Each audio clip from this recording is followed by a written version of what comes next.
hopen het verschil te maken zien. Ja, ik denk wel dat dat een van de dingen is toen ik begon aan dit avontuur. Ik wil echt wat betekenen voor deze gemeente. Jesse Looyinga van Burgum is 20 hier en zit in de rie van die Tjerksta deal. Ik ben er wat ingehaald. Het wie vaart hier. Toen ben ik vregen voor de lijst van BVNL. En dat is eigenlijk begonnen uit een mindset van je kan heel veel vinden, maar je moet er ook wat aan doen. Rink Scoutstra van Boetenpost is 22 en zit voor het CDA in de rie van Acht Kaspelen. Tijdens zijn stage in Zweden kreeg hij een telefoontje van wethouder Jouke Spoelstra. Toen kwam de vraag van hem zou je een keer mee willen lopen? Nou, ik zei dat gaat denk ik een beetje lastig in Zweden.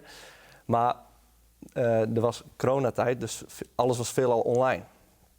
Nou, toen ben ik een paar sessies meegelopen, een paar vergaderingen. En dat klikte gewoon heel erg. Bij de Malio studeer je nog naast haar werk in de politiek.